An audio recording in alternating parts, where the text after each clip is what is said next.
दुनिया की नज़रों में भले ही सुरेखा जी की उम्र 65, घुटनों में अर्थराइटिस, कहाँ तक वो भागदौड़ कर सकती थी ऐसी भावना थी, पर वो अंदर से बहुत ही आत्मनिर्भर औरत थी। अर्थराइटिस होने के बावजूद भी वो दिन भर भागती दौड़ती रहती थी, कभी इस अस्पताल तो कभी उस अस्पताल, खुद के लिए नहीं बल्कि अपने सुहाग को हर हाल में बचाने के लिए, अपने मांग के सिंदूर को यूं ही माथे पर सजाने के लिए वो कुछ भी कर गुजरने के लिए तैयार थी। दरअसल सुरेश जी को करीब 10 सालों से शुगर की बीमारी थी। अपने सेहत को अक्सर नज़रअंदाज करने वाले सुरेश जी सुरेखा जी की नज़रों से छुपते छुपाते मिठाई, चावल, आलू इस तरह के खाने खा लिया करते थे। कभी बड़ी बहू से कहकर तो कभी छोटी बहू को कहकर मांग लेते थे। बड़ी बहू सुहानी सासू माँ को चुपके से बाबूजी की चोरी छिपे खाने की बातें बता दिया करती थी, तो उल्टा सुहानी को सासू माँ से डांट खानी पड़ती थी। सुरेखा जी सुहानी से कहती, बहू, मैं तेरे ससुर जी की स्वास्थ्य के लिए हमेशा डॉक्टरों के यहाँ चक्कर लगाती हूँ और एक तुम दोनों हो कि उनके बहकावे में आकर उन्हें खिला दिया करती हो। पर माँ जी, बाबूजी बच्चों की तरह जिद पकड़ लेते हैं, कितना भी कहूँ वो मानने के लिए तैयार ही नहीं होते और ऊपर से कहते हैं आज के बाद फिर नहीं खाऊंगा बहू, मैं प्रॉमिस करता हूँ। और ऊपर से कहते हैं आपको न बताऊं। सुहानी साधारण लहजे में बोली, अभी मैं खबर लेती हूँ तेरे बाबूजी की। थोड़ा हंसी वाले अंदाज में सुरेखा जी बोली और फिर कहती है, आज के बाद तुम लोग उन्हें खाना मत देना, मैं ही खिलाया करूँगी, फिर देखती हूँ कैसे खाते हैं। फिर मन में फिक्र का भाव और थोड़ा गुस्से का भाव लेकर अपने पैरों को थोड़ा घसीटते हुए अपने कमरे में जाती है। वहाँ आराम कुर्सी पर बैठकर सुरेश जी अखबार पढ़ रहे थे। जैसे ही सुरेखा जी कमरे में प्रवेश करती है, सुरेश जी अखबार से अपने चेहरे को ढक लेते हैं। ऐसा करते सुरेखा जी देख लेती हैं, जिनसे उनका फिक्र वाला गुस्सा और बढ़ जाता है और फिर कहती हैं, सुनो जी, ऐसे मुंह को छुपाने से काम नहीं चलेगा। मुझे आपकी बच्चों वाली सारी हरकतों का पता चल चुका है। आप अपने चटोरे जीभ को कब आराम देंगे, पहले मुझे बताइए। अरे, मैं पागलों की तरह आपके साथ अस्पताल के चक्कर काटती हूँ और आप हैं कि कुछ सुनने और समझने को तैयार ही नहीं होते।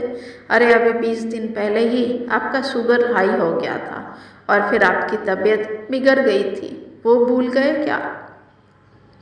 आपकी फिक्र में मुझे रात दिन नींद नहीं आती है, पर आपको तो मेरी पड़ी ही नहीं है। आपके जाने के बाद फिर सुरेखा जी रोने लगती है। सुरेखा जी को रोते देख सुरेश जी अपनी कुर्सी से उठकर सुरेखा जी के पास जाते हैं और उनकी आंखों से आंसू पोंछते हुए कहते हैं, अरे मालकिनी, मुझे कुछ नहीं होगा। जब तक आपका साथ है मैं हर विपत्ति से दूर हूँ। सुरेश जी सुरेखा जी को प्यार से मालकिन कहते थे। मालकिन का मतलब पूरे घर की मालकिन।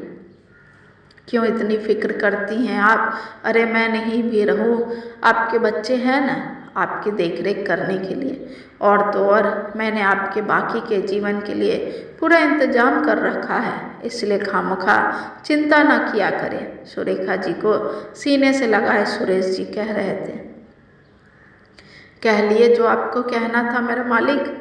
मेरे जज्बातों को आपने कभी समझा ही नहीं। कैसे बताऊं आपको कि आपके बिना मैं कुछ भी नहीं। मुझे धन दौलत नहीं, आपका साथ चाहिए जी। आपके बिना मैं अधूरी हूँ, मेरा श्रृंगार अधूरा है।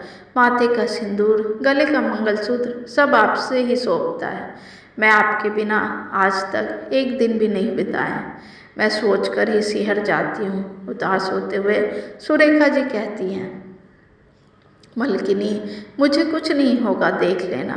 डॉक्टर तो ऐसे ही डरा देते हैं, उनका तो काम है, इसलिए उनकी बातों पर विश्वास मत कीजिए। चलिए अब जल्दी से एक कप चाय पिला दीजिए अपने हाथों से।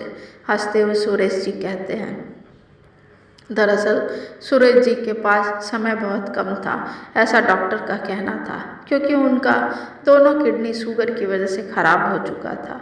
मुश्किल से 20% ही काम कर रहा था और इस उम्र में किडनी ट्रांसप्लांट भी करे तो रिस्क ज़्यादा होता है, इसलिए कुछ कर भी नहीं सकते थे।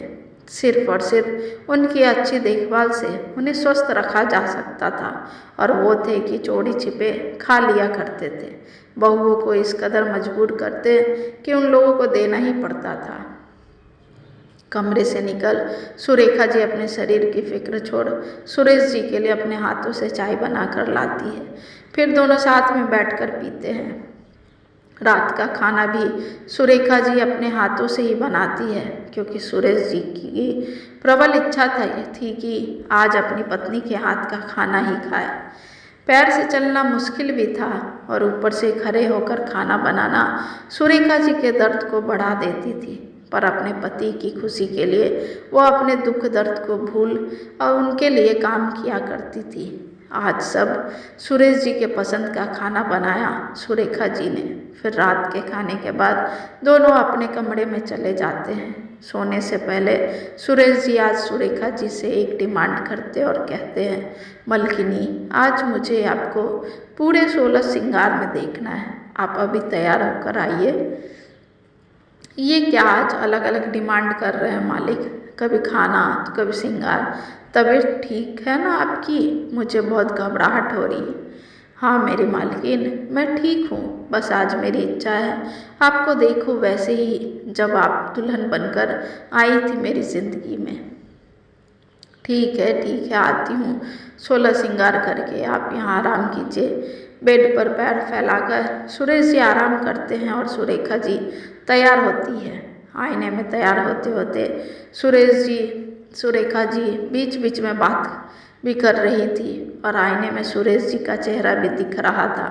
जब पूरी तरह से तैयार होकर उठने लगी तभी उनका पैर डगमगाया और वो गिर पड़ी। सुरेखा जी के गिरते ही सुरेश जी उठकर जाने लगे कि उन्हें भी चक्कर आ गया और वो भी गिर गए। आवाज़ तेज थी इसलिए बेटे भी भाग कर आए।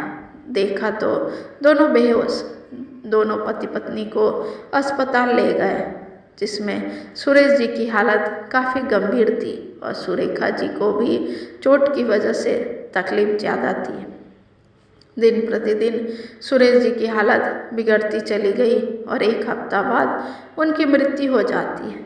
पति के जाने का गम से सुरेखा जी भी पैर से चल फिर करने में असमर्थ हो गई और 6 महीने बाद उनकी भी मृत्यु हो जाती है।